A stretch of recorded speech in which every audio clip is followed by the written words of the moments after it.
क्या आपने क्या आपने कभी ऐसी कल्पना की है कि जो ईश्वर पूरी सृष्टि की रचना करते हैं वो अपने ही एक भक्त के लिए एक साधारण दाई का रूप ले लें? ये कहानी किसी कल्पना से भी परे है। ये कहानी है महादेव के उस रूप की जो वात्सल्य और करुणा की पराकाष्ठा है। ये कहानी है भगवान शिव के धात्री रूप की। तो चलिए चलते हैं समय में पीछे, एक ऐसे नगर में जहां नाभाग नाम के एक बहुत धनी व्यापारी रहते थे। उनके पास धन, दौलत, शोहरत सब कुछ था।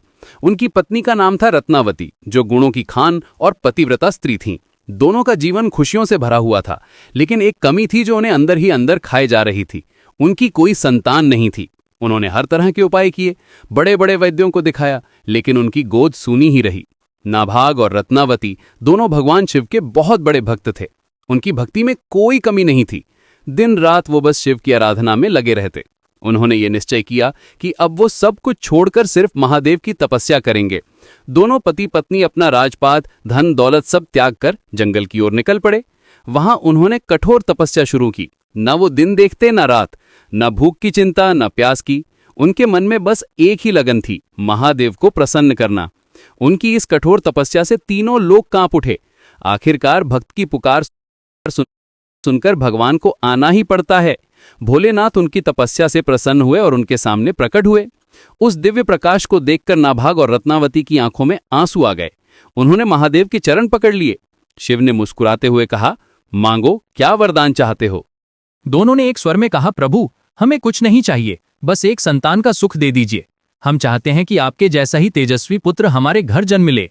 भगवान शिव तो भोले भंडारी हैं, भक्तों की इच्छा पूरी करने में जरा भी देर नहीं करते। उन्होंने कहा, तथास्तु, मैं स्वयं तुम्हारे पुत्र के रूप में जन्म लूंगा। ये सुनकर तो नाभाग और रत्नावती की खुशी का ठिकाना ही नहीं रहा। उन्होंने भगवान को कोटि कोटि प्रणाम किया और वापस अपने नगर लौट आए। समय बीता और रत्नावती ने एक बहुत ही सुंदर और तेजस्वी बालक को जन्म दिया। पूरे नगर में उत्सव मनाया जाने लगा। नाभाग ने अपना सारा खजाना गरीबों में लुटा दिया। हर तरफ बस खुशियां ही खुशियां थीं।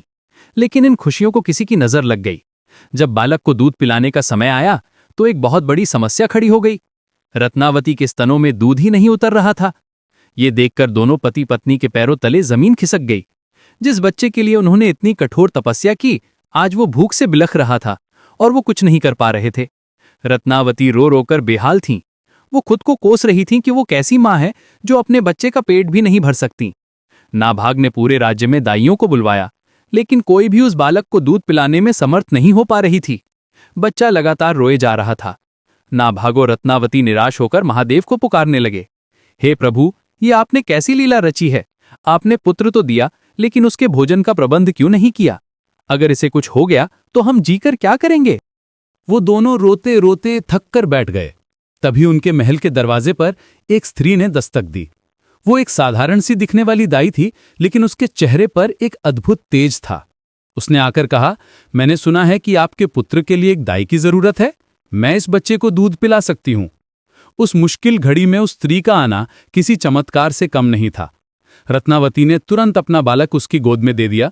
जैसे ही उस दाई ने बच्चे को अपनी गोद में लिया, बच्चा जो इतनी देर से रो रहा था एकदम शांत हो गया।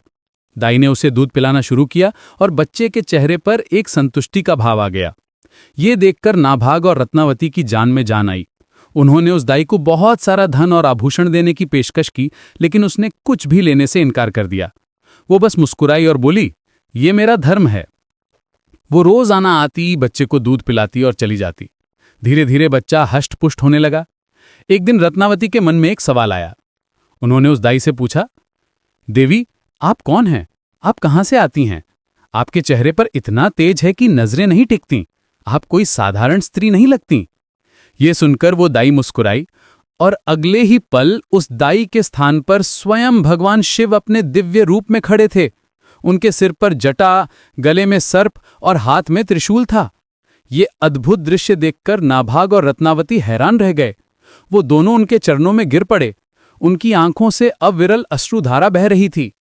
भगवान शिव ने उन्हें उठाते हुए कहा, तुमने मुझे पुत्र रूप में मांगा था। एक पिता का कर्तव्य है अपनी संतान का भरण पोषण करना। जब मैंने देखा कि मेरा बाल रूप भूख से व्याकुल है तो मैं खुद को रोक नहीं पाया और एक मां का रूप धरकर यहां आ गया। ये है महादेव की महिमा। वो सिर्फ संहारक नहीं है, वो पालक भी हैं। वो ईश्वर होकर भी अपने भक्त के लिए एक साधारण सेवक का रूप ले सकते हैं। ये कथा हमें सिखाती है कि अगर आपकी भक्ति सच्ची है तो भगवान किसी भी रूप में आकर आपकी मदद जरूर करते हैं। तो अगली बार जब आप हर हर महादेव कहें तो याद रखिएगा कि आप सिर्फ एक शक्तिशाली देवता को नहीं बल्कि एक माँ की ममता रखने वाले परम पिता को भी याद कर रहे हैं।